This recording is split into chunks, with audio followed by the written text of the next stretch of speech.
Hey everyone, welcome to All About the Joy. This is Culture and Consequence with Carmen and Andrea. How you doing? I'm great. How are you? I want my hair to look pretty like yours. It's all wet though. Mine's usually back. Do you want me to ponytail it? No. Oh my God. Seriously? Wow. Okay, wow. Okay. I will want to in a few minutes, I'm sure, but Okay, wait. So I think we wanted to talk about Mitch McConnell first because hilarious. Okay, do you know who Thomas Massey is? I do.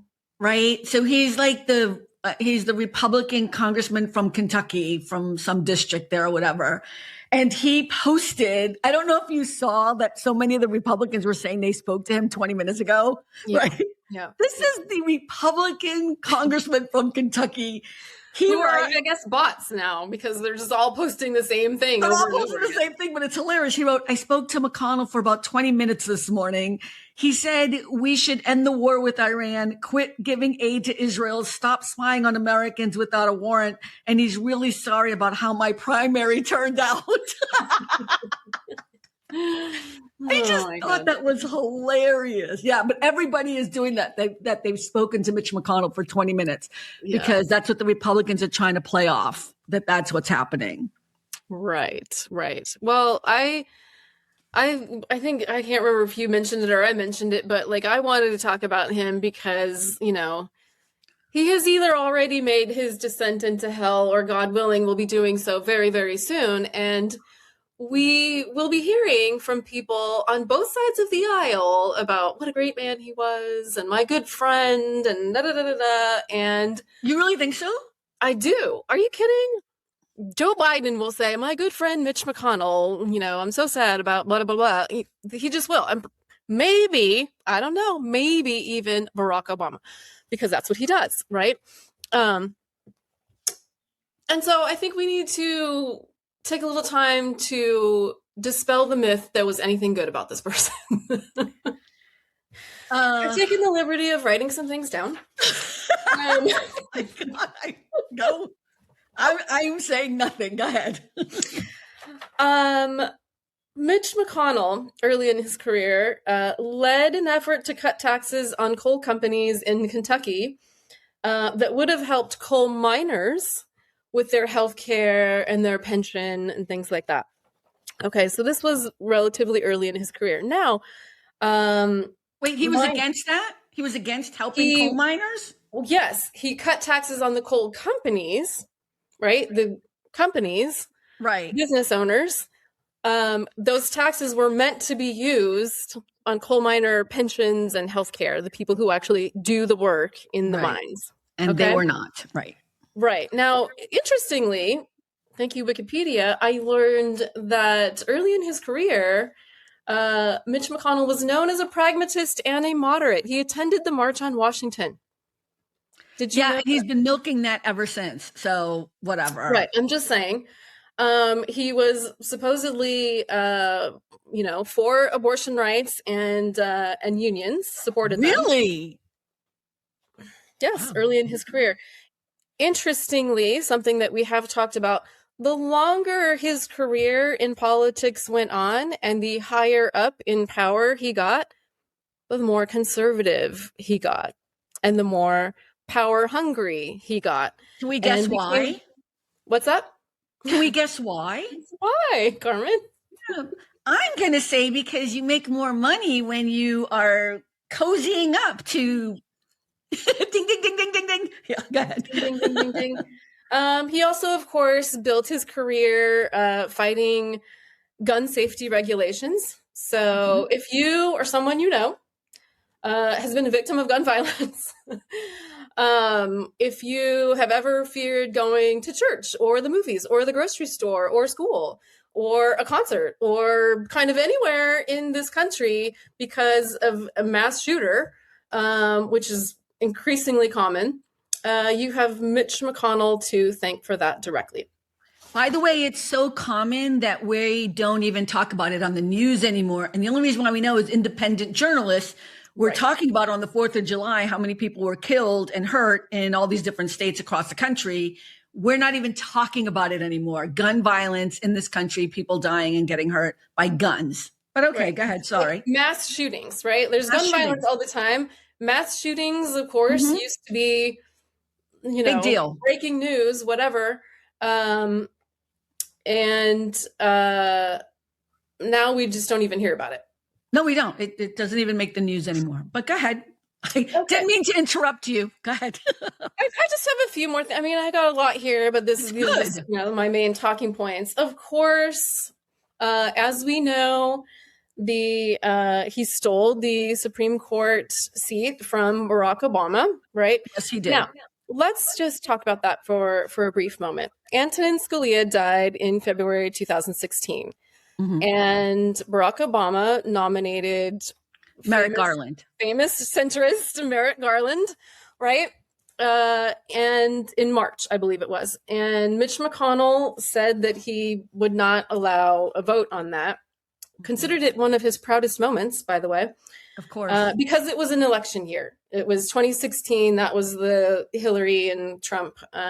Okay, but just to be clear, that has never been done before at all. Go ahead. Ever. Correct. Except for President Barack Obama. Right. Yes. This new pretend McConnell rule. McConnell rule. Rule that does not exist. Right. Yeah. And so then, interestingly, in September 2020, also an election year, Ruth Bader Ginsburg died. Yep. Right. Trump was still president. He nominated Amy Coney Barrett. Mm-hmm. And in October, when people were already voting in the presidential election, obviously completely opposite of the McConnell rule from 2016, he allowed a vote to go forward on her. But Andrea, why would that be? What would be the reason? I'm so glad that you asked that, because due to both of those seats that were lost to Democratic presidents, we have the overturning of Roe versus Wade. Yep. We have the absolute gutting of the Voting Rights Act. We have protections for trans people gone. We have additional funding or, outside private sources of funding for campaign finance, which I forgot to even mention, by the way. Yeah. We fought against campaign finance reform, a bipartisan law, the McCain-Feingold or Feingold-McCain bill that the idea was to get money, private money out of politics, right? Out of politics, bipartisan, fought against that and was instrumental in bringing us everyone's favorite Citizens United, corporations are people and donations are speech. Which is just money, just tons of money from rich people deciding who gets to run, who gets to win. It's ridiculous. But yeah. Right. So if you're tired of seeing political commercials, one after the other on everything that you watch online, everything that you watch on TV, the endless texts asking for money, that's all. You have Mitch McConnell to thank for that. And of course, the enabling and really uplifting of Donald Trump, even after January 6th. I think it was 6 days after January 6th, January 12th or 13th, he said that Donald Trump should be impeached. And then when the impeachment was brought in February, he led his caucus to vote against it. Which is, it's just the wishy-washy, hypocrite, weirdness about all of these people in the Republican Party or right of center. I just can't handle the hypocrisy and the contradictions, and they're blatant. They're so blatant, So what I'm hearing you say, I think, is that you don't have love for Mitch McConnell. What you're hearing me say is that he is directly responsible, I believe, for really the deaths of probably millions of people. And millions beyond that, making people's lives worse. Start with those coal miners, right? And lead all the way up to a woman experiencing a miscarriage in Texas who can't get health care and dies of sepsis, right? Part of the problem is Kentucky kept voting him in. And I know, don't even know what to say. I don't even, there's so many things that annoy me about the situation. The situation is terrible, but the world will be a better place when this man is gone, which will hopefully be any fucking minute now. if it hasn't happened already. I just want to back up to the Barack Obama, Joe Biden possibly saying cordial things. They will say cordial things or whatever. I think this is kind of, someone was arguing with themselves because I refuse to engage anymore. But I don't know if we need to be as nasty and dirty and angry and pissed. We can be all those things, but there's something lost in like the mannerisms. I want Barack Obama and President Clinton and Joe Biden and George W. Bush or whatever to say whatever they need to say that is of presidential quality. And I think there will be words said that are not like, we love Mitch. You know what I mean? Like, I don't think that's going to come from Obama. I agree with you, right? Okay. Like, I would like the discourse to be at a certain level, like, which is why I felt from those people, which is why I felt it important that we discuss reality here and actually really talk about, okay, he was your friend and maybe you golf together, great, whatever. But here's what this man actually did. Look, I think there's something interesting about why people keep voting in someone who is working against your interest just because you know the name. There's a laziness to it, right? And this is nothing against the people of Kentucky, though, honestly. Kentucky. You know what I mean? Like I've been there twice. I never need to go back again. But I drove through twice. That was enough. Yeah, that was enough. But why do you keep hiring people? These people are working for you. Why do you keep hiring somebody like Mitch McConnell, who I think he's a disgusting human being. I've never found anything about, if anything, it's also his stance, like the way in which he speaks down to people. Like it's so kind of minor and probably not important, and yet it tells me everything I need to know about somebody. Do you know what I mean? Yeah, he's condescending. He's very condescending, and just his aura or whatever. And but I think this place will be a better place when a lot of people in the Republican Party move on in whatever way, shape, or form that is. Like, no offense to Tom Massey or whatever. Like, I'm glad you grew cojones after you lost your primary. But where were you before that? You were voting, I think, 80% of the time with Donald fucking Trump. So, you know what I mean? It's hypocrisy. It's weird. I don't know. Nobody seems to care about it. It's really bizarre. Well, even Mitch McConnell's wife doesn't seem to care because she's in whatever country she's in. She's not even here. So I'm done. I'm confused by that. I mean, yeah, I don't even want to know what to think about that whole thing. I mean, it's like, is she a Chinese spy? I mean, maybe. She had to get out of the country, right? Like, okay. I mean, why are you not by your husband? I don't know. Traditional family values. Yeah. So. Well, let's keep talking about men of this quality. Graham Platner in Maine, who still has not, as of the recording of this conversation, has not bowed out of the Senate race in Maine. What are your feelings? First, let me just be really cheesy. The mustache alone was a problem for me. I'm doing a total Andrea thing. But even if I were to give that a pass, because I would know how pathetic that is, if you have a tattoo, here's my barometer.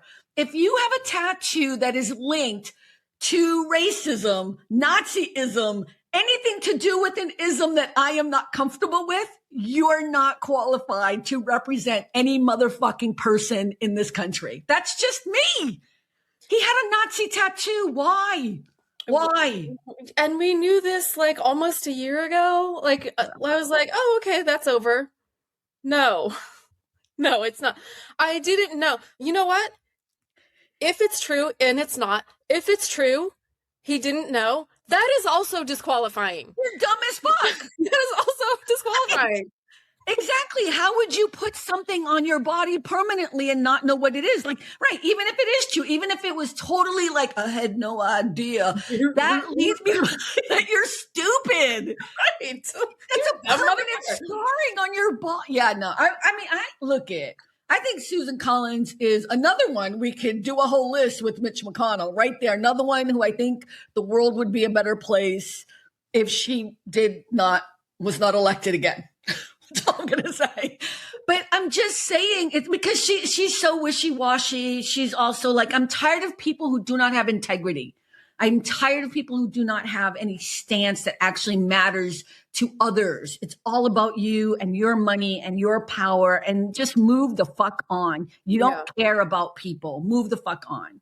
But him, I was confused. I was like, why are we? I'm like, You know what it is, Carmen? And we've talked about this before, that like, toxic masculinity, the male only, the Democrats need like a working class man, like the Democrat or the, progressive Joe Rogan or whatever. And so people got so infatuated with this guy. Can I tell you, this is the definition of motherfucking DEI right here. Okay. Yes. I'm serious. Yes. Like, you guys talk about DEI. This is the bullshit. You cannot just be white and look like a working class dumbass and walk around with a Nazi tattoo and talk out your ass and have sexually assaulted, possibly raped women, and then be like, oh, but I'm going to run for the Senate.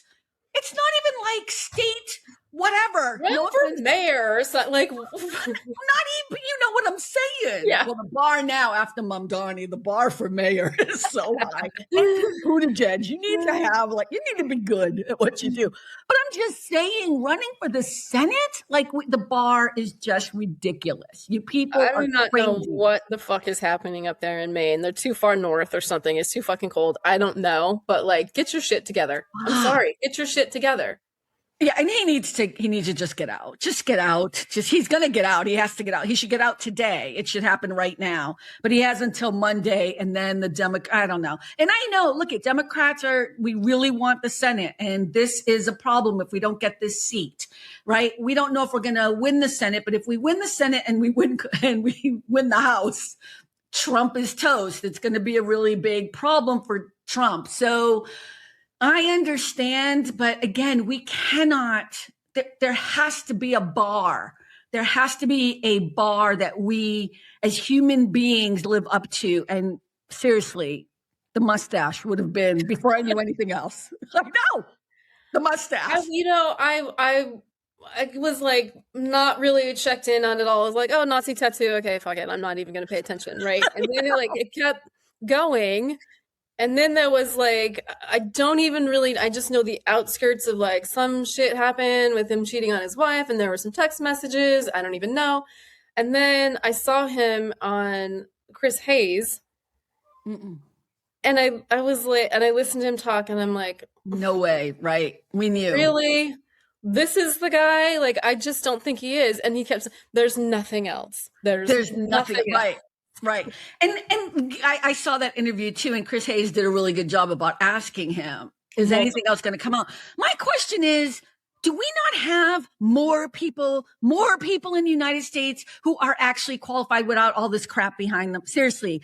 And Stephen King, yes, the writer of horror fucking shit, writing on Twitter or whatever the fuck it is, saying something like, well, if we hold everyone to that bar, we'll have no one in office. Bitch, no. We'll have women in office. Exactly. You know what I mean? There are plenty of women who can run this country. What the fuck is wrong with you, stupid ass There's a woman men? Running in Maine who has a lot of qualifications. I think she didn't make it to the ballot in time or whatever. What is wrong with fucking men who actually think that it's okay for anybody with sexual assault allegations is an okay person to run for anything? Yes, we're just supposed to overlook that because we need the Senate. No. Eric Swalwell, great example of how we were done and out. 2 seconds, 2 minutes, 2 minutes. Yep. And fucking Kevin McCarthy, shut your fucking mouth. Did you see him? Kevin McCarthy actually got on TV yesterday. I don't know who the fuck is asking him questions. But he got on television. It was that other network, which I'm not going to say their network no more, but he was on there and he was like, I remember when we had a problem and he's talking about Matt Gaetz. Matt Gaetz is the reason why he lost his speakership. But he's over there touting as if Republicans have some higher moral ground that when they have a problem, they get rid of people. Do you not know who your president is? What is wrong with these people? The hypocrisy. The Republican Speaker of the House in the early 2000s was a bona fide child molester. Yes. Oh my God. What was his fucking name? I forgot his name. Hastert. Right. Ew, that's right. Come the fuck on. And the president of the United States still don't want to give that woman her money, the $5 million. What's her name? I forget. Jean Carroll. Yeah. Eugene Carroll. Mm-hmm. Yeah, he got to give that money. He's still trying to find a way. He can't appeal no more. Give her money. He'll just slow walk it. Yeah.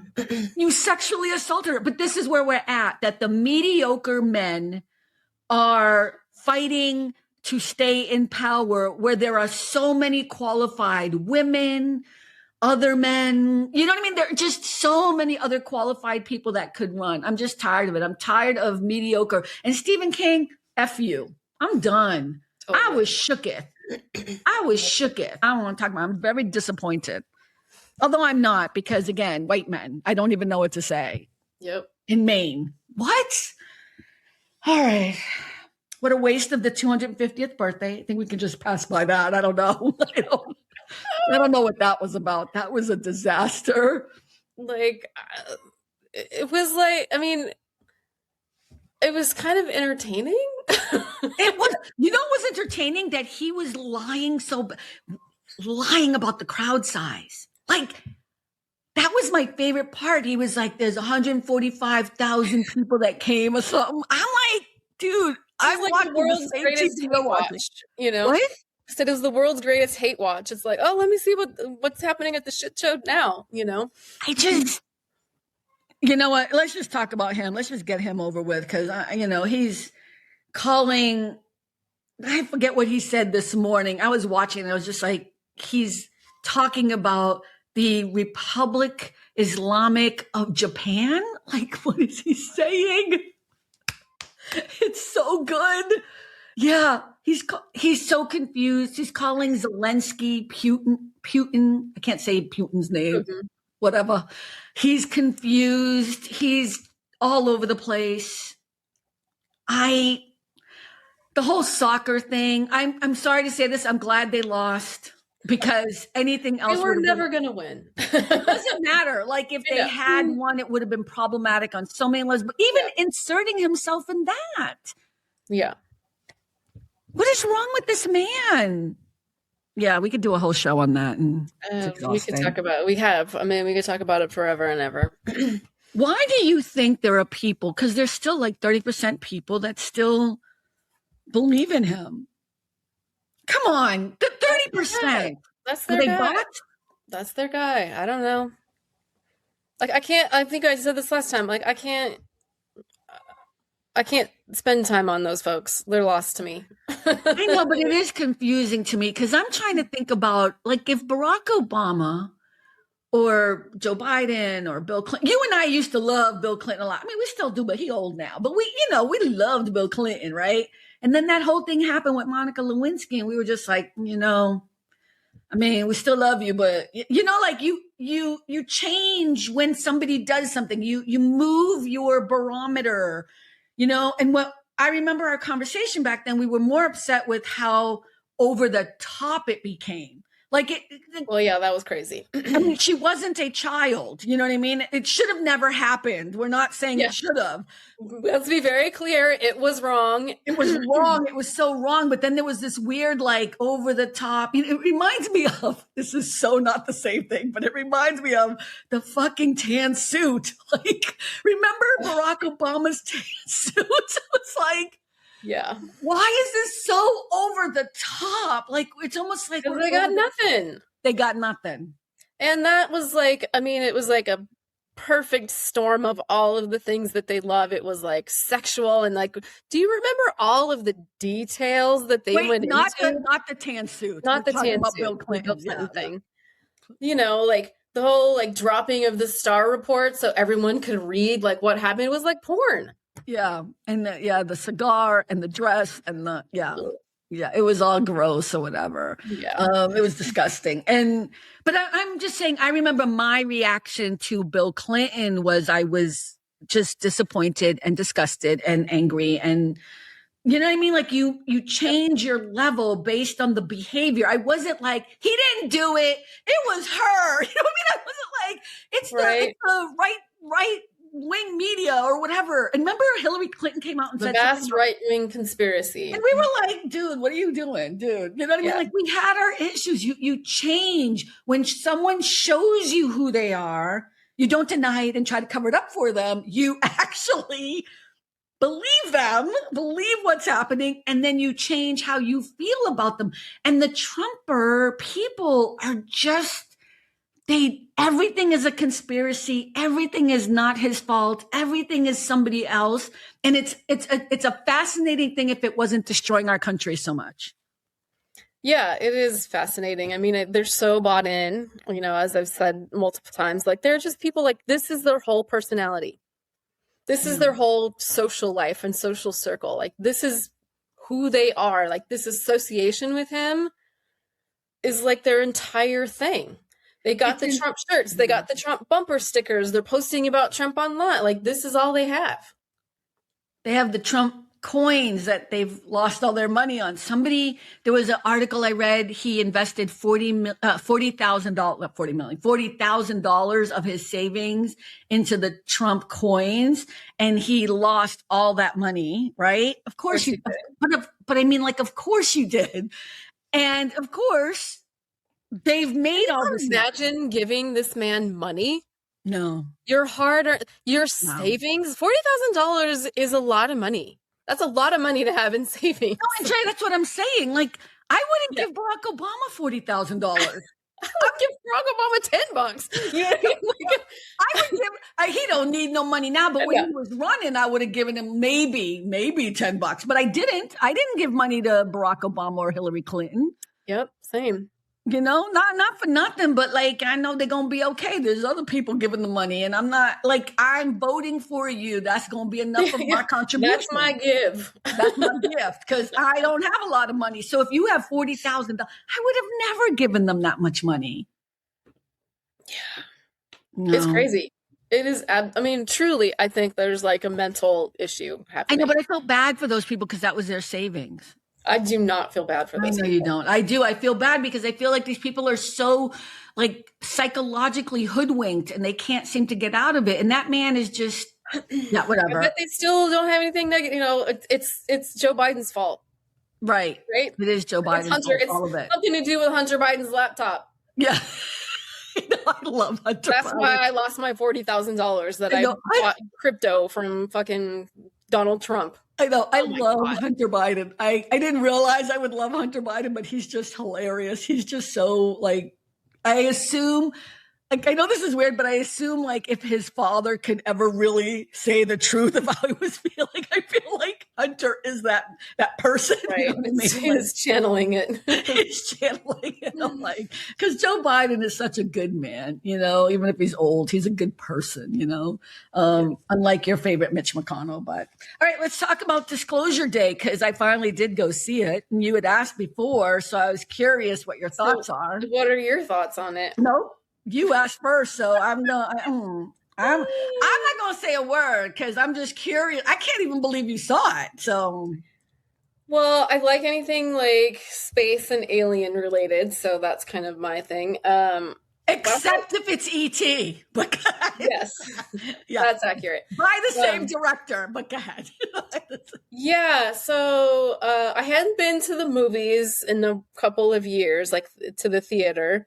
So that was kind of fun, but, you know, I generally liked it while I was watching it. I did not like the ending. And then I didn't really think about it at all until I got your email that we would talk about it. And I was like, okay, what do I think about this? And I was like, okay, well, here are the problems I have.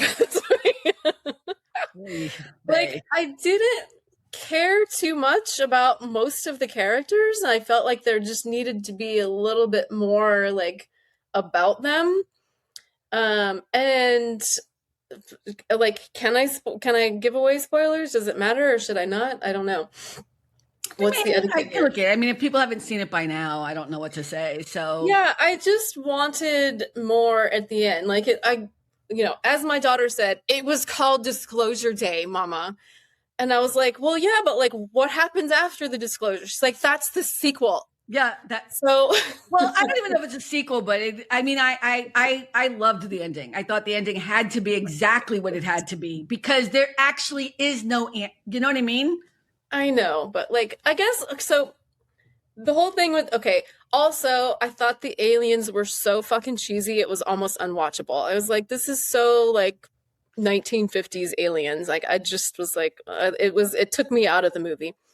And I wanted to care more, but like they were all so upset seeing it, and I was like, I'm trying to work up some emotion about it, but like I just couldn't. And then I fault the director and the writer for that, not me. Yeah. So there you go. That's how I felt about it. But I enjoyed it while I was there. So it makes no sense at all. Experience. You're ridiculous. That makes no sense at all. You're ridiculous. That's all I'm going to say over and over again. I love you, but you are ridiculous. You should go see Project Hail Mary. Actually, I think you could see that online now. I think it's on streaming. You didn't go see Project Hail Mary? I don't remember that. Oh, yeah. You should. Well, you might not like Ryan Gosling, so I don't know. But it's a great movie. That's the one about the sun or something, right? Just go watch it. Project Hail Mary. Okay. Yeah, it's actually really well done. I think you can watch it on streaming now. So, look at I loved it, Disclosure Day. But I'm also there's very little about Steven Spielberg that you're going to ever get me to be down on because I just understand where he's coming from just because I love him. Like I love everything that he does. And, a lot of people, a lot of critics, right? Critics of art need to just sit the fuck down. Like you asked. Not you. I'm talking about people in general. Like all of these people who it's a piece of art. And what I love about film, it's a collaborative effort. And then you go in, you watch it, you enjoy it, and then you move on. I love the wonder of it. I loved the possibility of it. Like what would happen if all of this information was disclosed, and you could see some of the panic. You could see how some people wanted to hide it. And I think one of my favorite was, I forget that actor's name and I love him. He's English. Colin Firth. I loved how he wanted to not, he was stopping this, right? Because he knew what it would do to the world. And then he had Coleman Domingo, who clearly was his partner. I don't mean as lovers. I mean, they were partners at some point working together. And he had a different viewpoint. He had a different point of view, which was, no, we need to let everyone know. And that was the crux. That was the thesis of the whole film was, and that's nothing. We're not giving any spoilers away. Steven Spielberg talked about that in all of his interviews. I loved it. And, the aliens, it's like, they weren't realistic. Like as to the ones you've seen before, like they're never going to look real because I mean, it wasn't that they weren't realistic. It just felt like 1950s style alien. I don't know. That is the point. So, so I'm going to say this again with love and with every fiber of my being. You need to see E.T. I think there's another part of it and Close Encounters of the Third Kind. And there are so many of the moments in this film that you see all of Steven Spielberg's auteurism. You know what I mean? Like there were all these little signature moments and you would not have been surprised by the aliens because you would already know them because we see them in Close Encounters as well. Like we see them, you know what I mean? Like what? I saw Close Encounters. See it again then. So, but you know what I mean? Like it's I know you're not gonna, but this is my point is like, what the aliens looked like was not even the issue because we already knew we were going to see them. So I wasn't confused by that. So, but yeah, I loved it. The acting was really great. I thought the acting was fantastic. I thought the writing was great. I think what I really enjoyed is, and this is the thing about Steven Spielberg that I will always love is his childlike wonder. Everything comes from this, like how he keeps his spirit of joy everything is from a viewpoint of a little kid who is wondering about the world. And he is fascinated with aliens, like fascinated. And I'm sure even if he wanted to give a different ending, he couldn't do it because he doesn't know. You know what I mean? And I kind of loved that. Like, you do end up leaving the film going like, the last word that is spoken in that film is listen. Yeah. And I was like, it's going to go to black. Because you don't know what happens next. And it's like that might bother some people. For me, I was like, okay, yes, I got it. We don't know what happens next because we don't know how society will react. Yeah. Would you disclose or would you not? I would not trust this country or this world at all with this information. That's a great question. I mean, my inclination would be disclosed, but also I 100% believe that we would do evil, bad things to them that, would not be warranted. So that would be really... Right. So the question is, would we disclose, if Andrea and I were in charge, would we disclose whether or not there were aliens among us? Would we disclose that information to the world? I say no.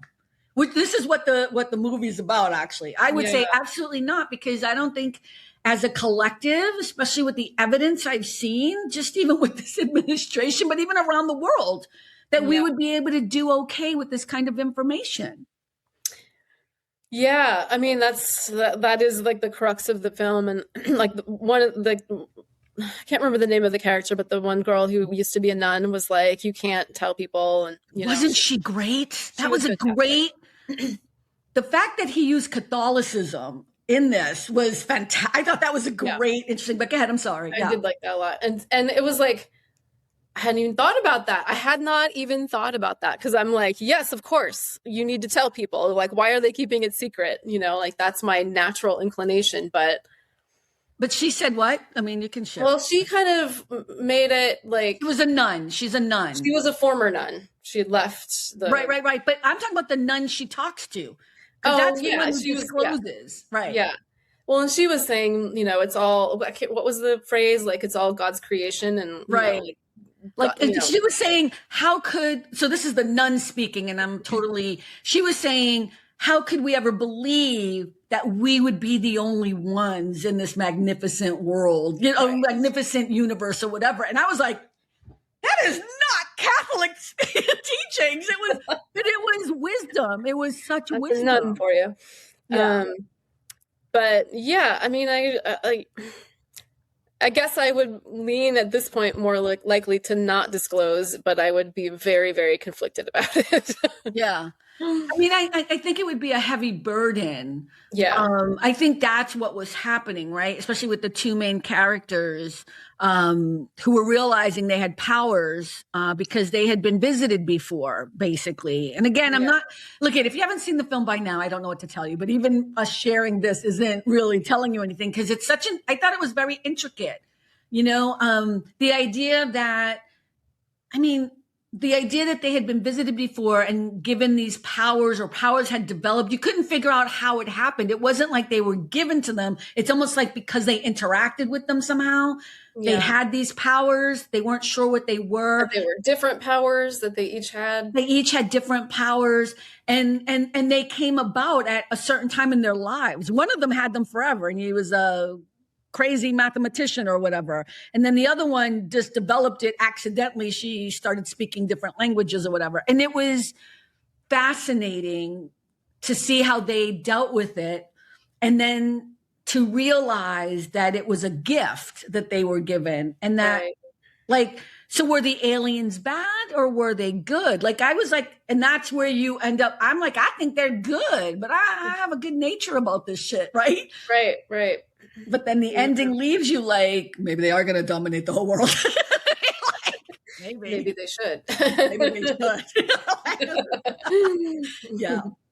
So I know we kid around about the ET thing. I really do. I know we kid around about it, but it's so funny because while I was watching the movie, I was thinking about you. I'm like, she didn't see that. She didn't get that. I was like, yeah. And not that he purposely he doesn't do that. He doesn't do Easter eggs in his movies. But what I will say is that, like every director, especially any great director, it's called their auteurism or whatever. Their signature is all over the place, you know. There's a style and a understanding of this is the way they do things. This is the way they do things. Like Christopher Nolan's Odyssey is coming up. Is it Odyssey? Mm-hmm. Coming up, and I'm looking forward to that. But we already know how Nolan does films, so you're expecting what you're expecting, you know. Right. So yeah, are you excited about that film? I think I'm gonna see it just because I really do like Christopher Nolan. I do too. I remember reading the Odyssey and not loving that experience. Wait, what? You didn't what? I am not loving that experience of reading. I was just going to say, I remember reading it and being like, okay, I can't read this no more. I don't understand what's going on. I'm totally confused. I was like, I'm out. Reading the Odyssey is an Odyssey in and of itself, right? Yeah. Like, it's like, okay. Yeah. So I am curious to see, you know, what he does with that. So, you know what's so interesting? We're going to talk about this for a second, if you don't mind, but yeah, I'm excited because it's Christopher Nolan. I'm not excited with some of the main characters, actors. I love all the actors in the film, but you know, I would normally not go see Matt Damon in a movie. You know what I mean? But Same. I respect him. But I'm going to go see it. And there's so many other people in the film, so I'm excited. But I remember not being able to understand the Odyssey, and then whizzing through Dante's Inferno, Dante's Purgatorio, and those are separate things. But I just remember being like, how come I can understand this and read it so quickly and then not understand any of what's going on there? Did you ever have that feeling when you were in college reading? Did you read it in college or high school? I read it in college. Because I was in college. Yeah, I was in college. I mean, I had that with different things, right? Where it's like, why, you know, like I was an English major. I had to read Chaucer. Oh my fucking God. Chaucer. Yeah. No, I want to shoot myself. Right. Yeah. I mean, and that's. Is it Beowulf? Yes. Yes. Right. Oh my God, shoot me now. Can someone just put it in regular English, for God's sake? Like, I just want to know what the story is. But this Exactly. But then some things felt really comfortable. Like, I mean, I had to take 3 semesters of Shakespeare, so I had no choice but to figure that out. Yeah. And like, if I never read Shakespeare again, I'm good. Yeah. I like Shakespeare. I mean, I not like, you know, reading it for pleasure at this point, but, you know, I took a lot of my master's thesis is on Shakespeare play. So. Ooh, really? Really? Do you know what I don't have my master's, but do you know what my thesis was for college? I don't. 2000 Steven Spielberg. It wasn't Spielberg. You know what? My professor hated Steven Spielberg. We had a big fight about Steven Spielberg, and like in the classroom, there's like 20 of us, and my professor would get mad at me because I was such a Steven Spielberg fan, and he was like, "You cannot be an artist and be commercial." That was his thing. He didn't like that Steven Spielberg was a commercial success. Mm-hmm. And calling that art. Like, he was like, you know, it's kind of like how people talk about the Avengers now or whatever. It's like, that cannot be art. And then motherfucking Schindler's List came out. And then Schindler's List came out. And my professor was Jewish. And all of a sudden, he turned around and he's like, no, I was trying to teach you to argue your point. I was like, motherfucker, please. Like, I remember he was trying to act like he was trying to make me a stronger critic and to defend my stance. I was like, bitch, please, you just showed yourself. I'm out. Yeah. So what was it on? 2001: A Space Odyssey, the music. I did all the music. Interesting. Have you ever seen 2001: A Space Odyssey? I have not. I know. Okay, you cannot. I tried to watch it once and I was like, I am not into it. Okay, you cannot have a conversation. Oh my God. I know. Oh my God. You cannot have a conversation with me ever again about sci-fi anything until you've seen 2001: A Space Odyssey. Why didn't you like 2001: A Space Odyssey? You couldn't get through the beginning? Yeah, I was like, this is just not for me. Okay, but if you tried to get through the beginning, the ape part, right? The apes, is that the part? You just get through it. It all makes sense. You know what? Don't watch Project Hail Mary because you're not going to get it. It's kind of this. No. Project Hail Mary is really good. Maybe you will. That was rude of me. That was rude of me. Here's the thing. The reason why Project Hail Mary is so great is because it takes from so many of the classics. But there are these quiet moments where there's no sound, and it really is all about the visual. And it's about that intimate moment. Like the thing about 2001: A Space Odyssey in the beginning is you really have to just get in tune with the idea that we don't know anything, which is what the apes are dealing with. They don't understand what this big block is. We don't know anything. And then we do. And even when we do, we know nothing. That's what ends up happening. And it can destroy us. Like I think you would love it if you can get to the next part of it. All right. Okay. All right. Look at them all. I am shooketh. Oh my God. Forget E.T. Go watch 2001: A Space Odyssey. You know what's so weird? You'd really like E.T. That's what's weird. It's just a fun kids movie, but you'd really like it. You know what? I have a feeling I would. I think for my upcoming birthday, that's what I would like for you to do. Hell on Wheels, Carmen. Why not? What do you mean hell on wheels? I'm just saying I would love it. I'm just saying that's my wish. Okay. All right. Leave it at that, everyone. Okay. All right, everyone. Thank you so much for hanging out with us. Andrea, I love you with all my heart, but you need to watch 2 movies now, 2001: A Space Odyssey and E.T. And Project Hail Mary. And everyone, remember, at the end of the day, it really is all about the joy. Bye, everyone. Bye. Thanks for stopping by All About the Joy. Be better and stay beautiful, folks. Have a sweet day.